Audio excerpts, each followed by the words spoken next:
What's going on, everybody? This is Chris T. I just want to take a second to thank you for tuning in to another episode of Talking with T. I hope you like this episode featuring Ryan Hart. We go into the topic of execution. Just to let you guys know, in a couple of days, I'm going to be having my first Ken guide out on Medify. It's going to consist of 3 parts, okay? There's the beginner's guide, there's the intermediate guide, and then there's going to be the advanced guide. The one that I'll be releasing soon is going to be part 1, the beginner's guide. So if you're just hopping into Street Fighter or you just want to start picking up Ken, it'll be a great guide for you to watch. Please support that, and I appreciate everybody again for tuning in. Make sure to like and subscribe. Thank you, and enjoy this episode of Talking with T. The conversation that developers are having with these casual audiences is the focus on the execution, but something that I've thought about for a long time now that just never made sense to me. Maybe you can help me understand if you could see this perspective. It's that why don't more fighting games offer tiered execution options, such as simplified inputs with reduced damage output versus complex inputs like one-frame links and execution-heavy combos, etc., for optimal damage in situations? Would this best of both worlds approach be feasible, and have there been successful examples of this in this genre? Successful examples. I think Cross Tekken tried that with the gem system. They tried to give like an option where things are easier. Like you get more of this now. Yeah, like they tried to do like a thing. You can have it normal, you can have it the hard way, the traditional way if you want. But if you run the gems, then you get like things become easier. You know, you get access to different stuff. Not to the detail that you just described, but there have been efforts to kind of create this middle style game where there's the best of both worlds sort of thing. I would like a game like what you just said, where there's like 3 tiers maybe. So there's like a really easy one, but not that much damage. There's like a medium one with medium damage, and then there's like the normal one with the normal damage. I would like to see a game like that, you know? I know Modern tries that with the damage reduction. But yeah, I'd like to see that on 3 levels, not just 2, but like 3 levels. Yeah, just be interesting to see like what they do, how that works. Yeah, I think that would solve a lot of the execution conversation. But I also, before our conversation is done, I definitely want to tap into for a little bit about the win condition, how easy win conditions are now than they were in previous Street Fighter titles. But let's just kind of go into this tiered execution system. I think that it would be very beneficial for the veteran players who want to be able to learn the one-framers, who want to be able to do like a red parry and be rewarded for their time. And, you know, it also caters to the casual audience that they could just hop on and do something nice, and, you know, they can still enter tournaments and actually hit the player that they're trying to hit. The problem is when pros use the easy thing. So let's say you have the 3-tiered thing, right? Then there's probably like an easy parry mechanic for the beginners. If it's a game that has a parry, you can't have it that only the hard version gets the parry and the others can't parry. There would have to be a way that you can parry in the easy mode. And if it's an easy mode, there's going to be an easy way to parry. And if there's an easy way to parry, even with a damage reduction, that format could break the game. Like it might be something that's just really easy, brain dead, and all the pros would switch to that because it's more practical. So I don't know how it works. You can't have a mode where only the beginners can use it and no one else can use it. And so it might not work. What if you have like a beginner groove or an intermediate groove and a high level groove? You know what I'm saying? Like either. Yeah, I understand what you're saying, but the problem is either the beginner groove's not going to be good enough to compete with the expert groove, or it's going to be too good and everyone's going to switch to that.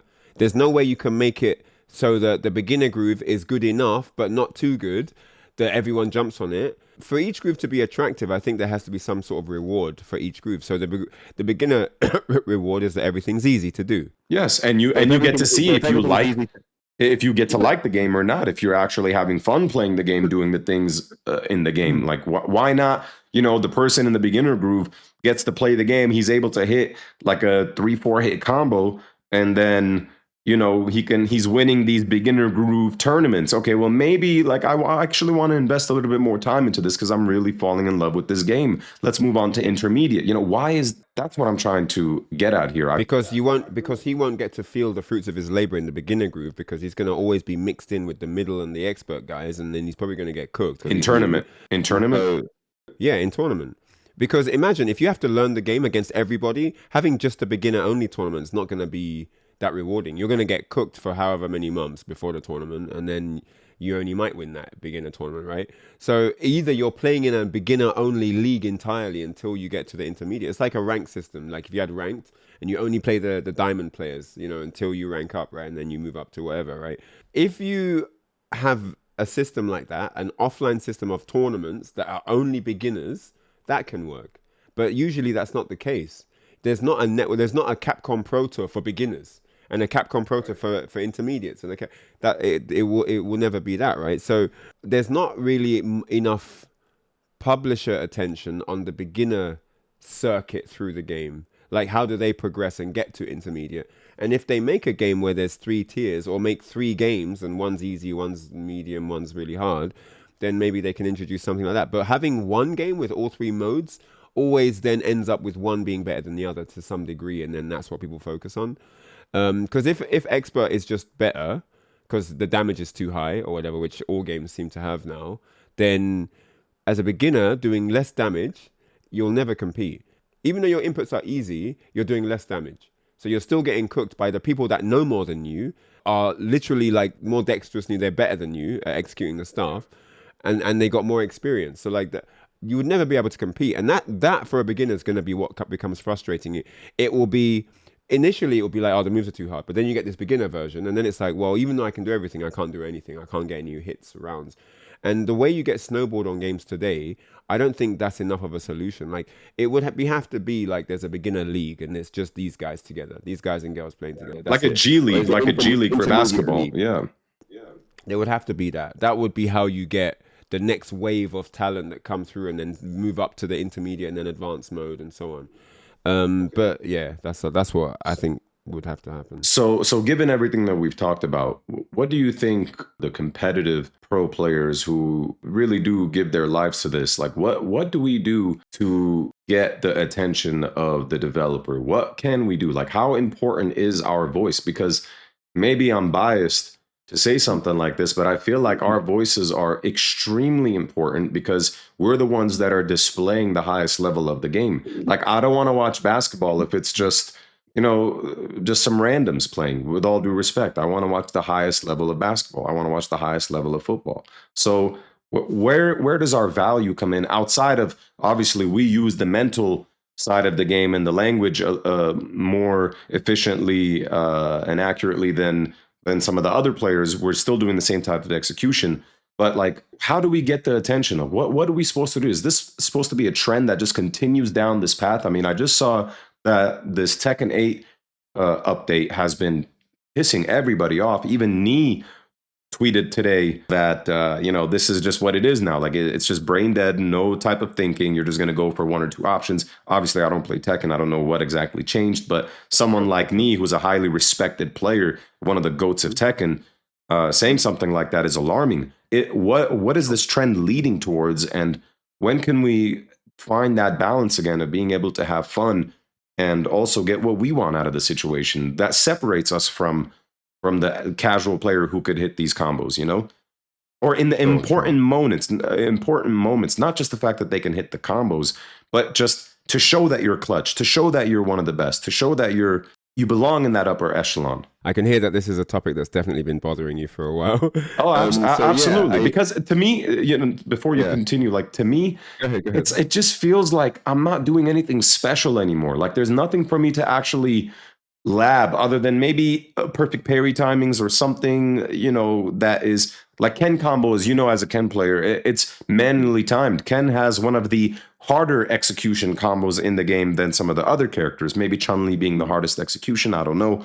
But Ken's combos are manually timed and they're more difficult than some of the other characters, which is nice and all, but like, I want to be able to hit a car DP for me to be able to get an optimal situation. I want to be able to hit a car throw. I want something that I could sit in the lab and have to go over and over and over and over and over. And people don't understand the concept of being in the gym shooting 1,000 free throws, but that's what it boils down to, is hitting something 1,000 times or even more and redoing it again right before tournament.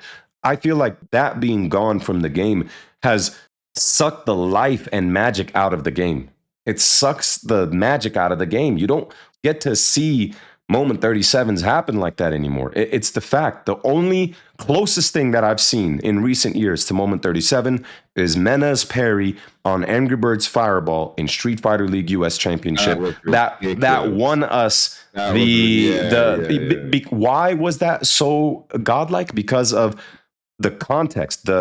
That was for tournament. That was for Street Fighter League Championship. We needed it for the win. He was at a life deficit. Angry Bird had already shown a couple of fireballs, so with different timing.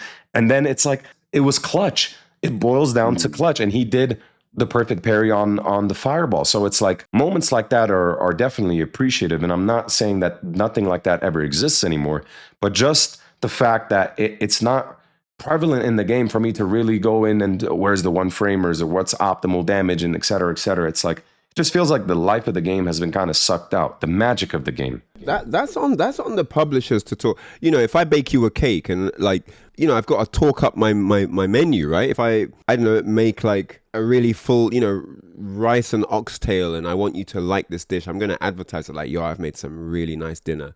You're gonna really love this, and I'll talk it up, you know. Rice and kalfa and broad beans, like some sick dinner that you don't really have often, and I've made it as a Jamaican specialty as you're my guest at home or whatever, right? And I make you this dinner.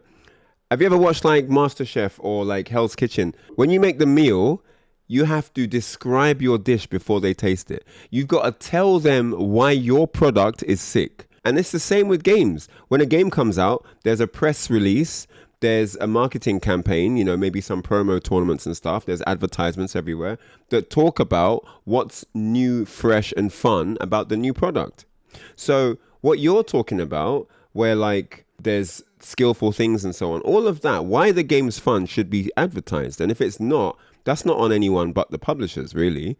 They should be hyping up their own. They should know why their product is sick. That's normal. It's their thing. It's their baby. They've birthed this thing. And the reason I'm saying this is if they put in things that are hard to do, but then hyped it, it would be a positive rather than a negative. They don't say anything about these hard things because they're worried they're going to scare people away. So people think, oh, I didn't hear anything, so there must be nothing in it. Then they get into it and there are like a million hard things, and then they get put off.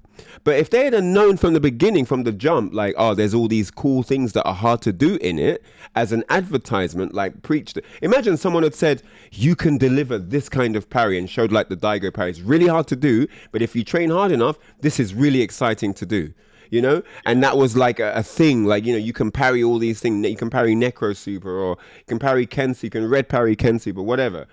Advertise the difficulty as something positive to do, not hiding it and then letting them discover that the game's too hard.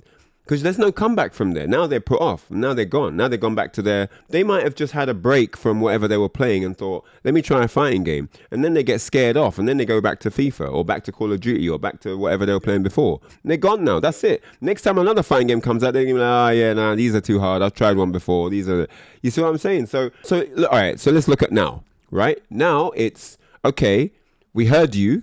Now we've made the execution easy. So come back, guys. Come on back. Everyone come back. And they're like, oh my God, they finally listened to us. This is great. They come back, easy execution, still get battered. Yep. Get battered, no information. How do I develop from here? What do I do now? Okay, execution's not a barrier anymore, but I still can't win. What's going wrong? A million Reddit threads of complaints. This game's too hard. I can't win. This is annoying online. We're not getting to the point where everyone's enjoying fighting games. Because the goal of this is to incorporate every demographic so that everyone feels welcome to be a part of the fighting game world in whatever game that is. We're not arriving there because publishers don't seem to acknowledge how many areas are difficult. It's not just execution. That's one. We already covered 4 or 5 in this podcast. So I'm saying there's a lot of hard areas and you can't simplify them all. You can't, because you can't simplify a person's brain. Rock, paper, scissors is only 3 options. That shit mad hard. I don't know what this guy's going to do. Yeah, you can't simplify someone's brain. You can't make them into a programmed robot where you can read all their responses. You can't. Games will always be hard as long as I have choice on what I can deliver in the fight. You're never going to read me 100%. And that time you don't read me might mean a round you lose or a loss. Yeah? That one backdash you do in the corner that I read, round gone. Yep. That one drive rush I check, round gone. That one level 3 I hit when you weren't expecting it, round gone. So the communication between the publishers, developers, and the consumers needs to be smoothened out to a place where you know it's hard, but that's not a negative. Yeah, that's what needs to change. The being hard shouldn't be what you see as something negative, and we can't be in charge of that. That's something marketing has to take care of. In the marketing campaigns where they've got millions in the budget tank, that needs to be spent on how do we convey difficulty as something fun? How do we make this hard task interesting? How do we make this look like something? The Daigo parry is really cool. No exaggeration. That is crazy cool. I got know I've done it goosebumps. myself. I got goosebumps when I was a kid and I watched it. I could, because the sound of the audience as he's parrying, it's getting louder and louder. You can't help but feel goosebumps. That's what made me wanna play Street Fighter. That clip is hype. I know how fun that parry is. I've done it myself in a real match, right? So that stuff is crazy. High execution stuff is crazy. Down 4-2, electric with Kazuya. That's the torn jet upper. All those high execution things are really fun to do, to watch, and to be a part of. When you have high execution things, you create memories for everybody. I still get messages. I was in the room when you parried Justin Super. I was in the room when you did the first perfect Electric Wing Godfist in a tournament. That was my first tournament. That made my week. That made my month. That made my year. I still remember that. I still talk about that. Can I add on to that moment? Actually, I was right behind Brent in versus fighting when you killed him with Ken's light Tatsu into Super in Street Fighter V. Like it was a light Tatsu cancel Super, not even like a light Tatsu into Super, which you could have done. But you did the highest. That was the hardest thing to do with Ken in Street Fighter V. Was you remember that? You remember that, dude? Brent and I talk about that sometimes, and it's like, and he'll tell me, bro, I can't even be mad at that. He really hit me with that shit, so I gotta hold that, you know. And you know, it's all love between us, but like even Brent will look at that and be like, fuck, that was. I can't even say anything. He hit me with light Tatsu into Super. And I remember when we saw that, we're like, damn, you really went for that in that moment, and you actually hit it too. That was sick. That was so sick. So, you know, I just wanted to add on that. But see, it's like that's a memory, you know, even though it's a loss for me and my boy, like my boy lost. Yeah. But we still like remember that as a funny moment. Like, damn, well, that's one hell of a way to go out, you know? So like the Daigo combo on Momochi, right, at Stunfest, I've seen videos where people have tried to do the Daigo combo in training. Like they've still got their stream on, they've tried to stream them doing that combo, right? And so you create so much for everyone. When you deliver something hype, you get people trying to now practice it. They want to do that. I mean, how do you think I got into Third Strike? I saw the Daigo. I wasn't a third. People that know my history know I was not a Third Strike fan. I was not. I didn't like the game. I didn't like the parry system. What do you mean parry? What, I can't jump in? You're just going to parry my jump in? This is trash. I didn't like that a jump in wasn't a proper commitment anymore. You could just parry and punish.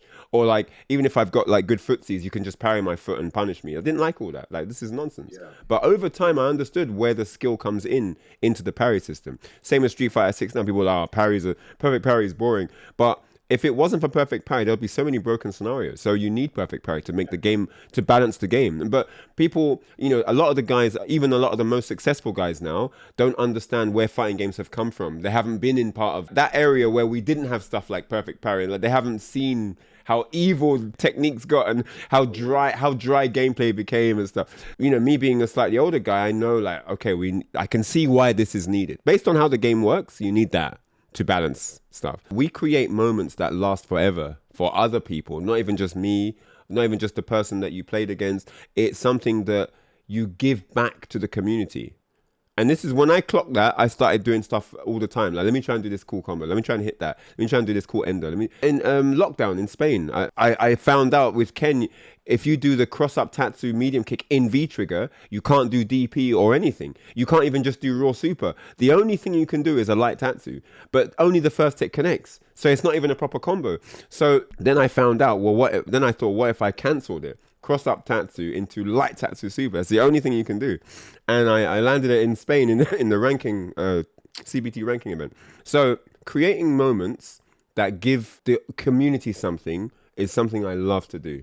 I love giving hype moments based on skill and high execution and technical ability. Like, and that you give them something to talk about on the drive home, on the plane home. You know, Yeah. So to close out the conversation, I know we talked about execution a lot. I definitely want to go into a little bit of the win condition now, because everybody, as season 3 is approaching, is talking about throw loops and neutral drive rush. Especially me, I'm talking a lot about neutral drive rush and how distasteful it feels in the game. I feel like the win condition has been, it's so easy now to win, and I don't like it because it feels like there's not a lot that I can do to learn from it. It feels like there's not a lot that I can do to learn from it other than pick up on, okay, what did my opponent do? I'm gonna run into him in tournament next week. Let me look. Okay, he threw the can and then he threw me this time. So maybe the next time I play him, I'll try to tech the throw, rather than there being like multiple different things that I could do within the game system that could protect me, or for me to learn from something that requires maybe execution for the win condition to be lowered a little bit. I feel like it's just so easy to lose, and it's a little amplified with how you said, if you check the drive rush, round over. You get a backdash on a throw in the corner, round over. Well, I'm tired of round over off of like one interaction. It's not a good feeling. So yeah, look, it's all about glass half empty or glass half full, right? You said it's so easy to lose, but that also means it's really easy to win as well. And you have to think about it from the perspective, if you're going into battle, it's like, are you going to win or not, right? And if you go into it thinking, man, I hate this game, throw loops, like, you ain't going to win like that. Not with that idea. Not with that mentality that you're running. Like, oh, if he gets one throw on me, I'm in this loop now. Oh, this is annoying. I can't do drive rush. He's going to check it, and then I'm in the corner. You have to be cautious, because any smart fighter's cautious, right? There's a degree of caution in the movements, right? But it can't become fear based. Oh, I'm scared of if this happens. It can't become that. It can't become I'm not interacting with with all my options because I'm just annoyed about this one thing. I agree. And it's not about that for me, although it is for some people. I'm saying it's more so of like, what am I supposed to learn from this? If I tried to check it and he did the other thing, I'm dead, just as much as I was from the previous interaction. It boils down to the guessing game that really like grinds my gears. So one thing in Street Fighter 6 is breaking scenarios down into as many pieces as possible, right? So you might say that one scenario is round starts, 3 seconds go by, and then he does drive rush crouching short. That could be one sequence. And in the process of processing that, you might say, oh my God, he did drive rush crouching short. But give it more pieces. Did he walk back at the beginning? Did he just crouch on the spot? Did he walk forward? Did he jump back? When did he do the drive rush? What happened before that? Because you could break that down into he walked back, crouched, did a neutral jump, and then did drive rush crouching short. There's mad pieces to that. He had way more spots where he was vulnerable than you haven't thought about, he just did drive rush randomly. Break segments down into sections and piece them out based on his movement. One thing that we're losing in a lot of games is movement. Highly decorated, skill-based movement. The reason I'm mentioning that it's not as skill-based as it used to be is because it's not as skill-based as it used to be in like Street Fighter, for example, we're not as hyper aware of it. Like, we're not really that tuned into. But movement on Street Fighter 6 is very important. Tuning into their movement, tuning into their rhythm, looking at how they position themselves, what they're going for. A lot of the cues for when stuff's going on comes from how they move.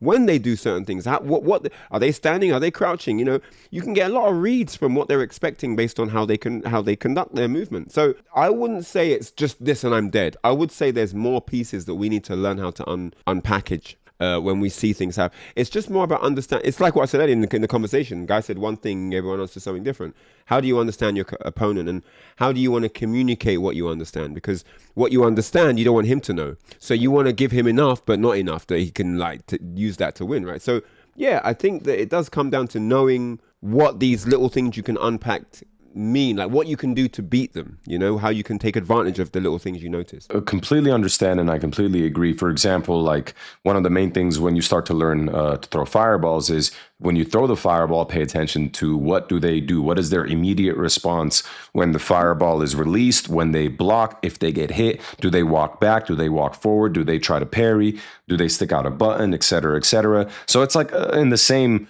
realm, and that falls into like if you got hit with a drive rush in neutral, et cetera, et cetera. I love that how you broke it down by saying put it into pieces before the thing that hits you actually hits you. That way you could study that situation and that player in particular and be ready for it the next time. I think Yeah. then the last part of this question is the next layer where let's just use throw loop as an example, Yeah. or a setup from a character where you choose option A and it does 50%, you choose option B, it does 45%, but it's still the same type of like situation where you're guessing at the end of the day and it does so much damage. How do you approach learning from that situation where it's just like I just have to guess? There are always more pieces to the puzzle. You might say it does the same damage, but it never does the same damage. There's always a difference. It might be a pixel difference. It might be something that takes more or less time. It might be something that gives you a bigger window for something else later. Like, there's always a difference. I mean, whether it's a meaty or a throw, well, there's options for if you know what it's out of. If it's this or this, like there's usually something that can give you a better chance for survival, right? But the main thing is the mindset. The main thing is going into the match with the understanding that this is part of the game, not getting into it and then being like, oh, I've got no options now. Oh, it's all over. Oh. You don't start around in the corner. You start in a neutral position with your opponent, and you've got just as much chance of getting him into that that he has getting you into that, right? So starting your mind, like people get into the corner, then start thinking. So I'm here now. No, you got to have that prepared. You got to have stuff ready before that. You shouldn't start getting active in the corner. It's too late. You've given him too much of an advantage. Imagine boxing the round start and you're on the ropes. Round 3 fight, ding ding, you're on the ropes.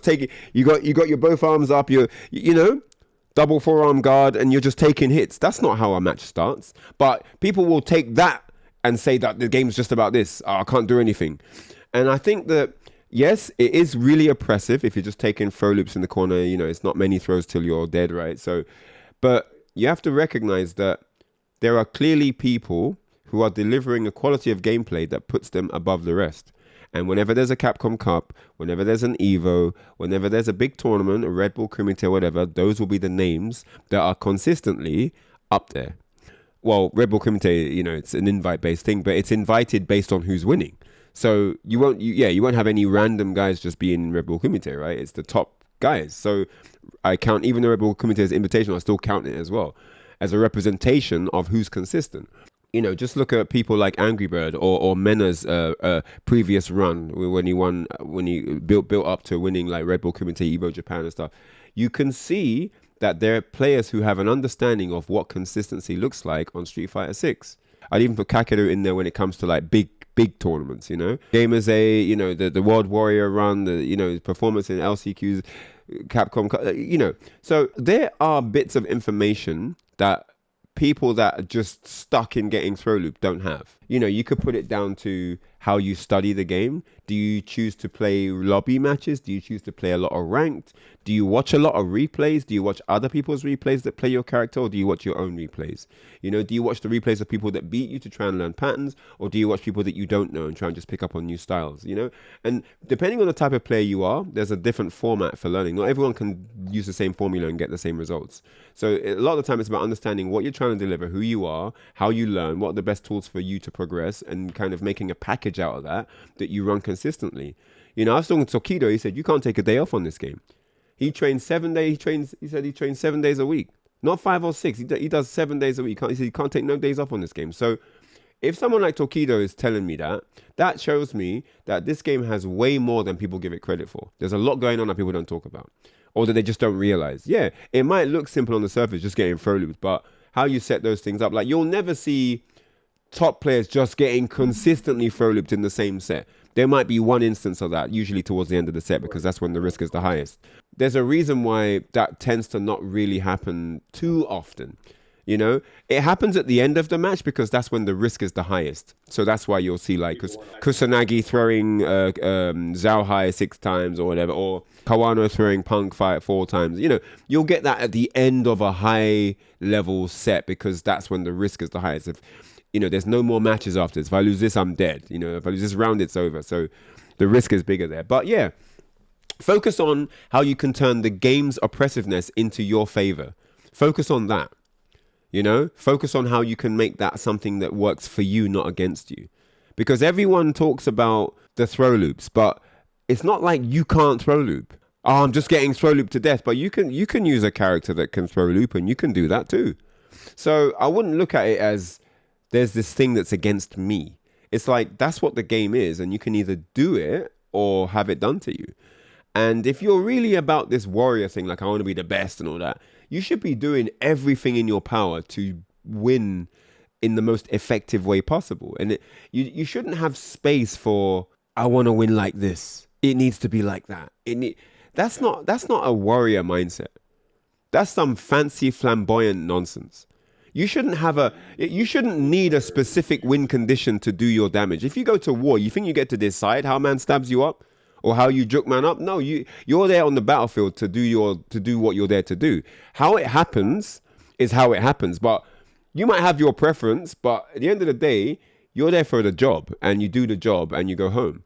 And that's it. It's not about, well, they got to make it like this so that I can flex myself the way I want to be. Yeah, sure, it would be nice, sure. But is it realistic in this day and age of gaming? Is it realistic? I don't know. All right. Well, that's going to do it for today's episode of Talking with T. Ryan, thank you so much for hopping on the call with me and talking about this topic that's been very popular over the last couple of weeks. To the audience, thank you guys for watching. I hope you enjoyed the episode. Be sure to like and subscribe for more Talking with T, and also check out Ryan Hart's podcast as well. Ryan, can you tell the audience where they can find you and where they can find the podcast as well?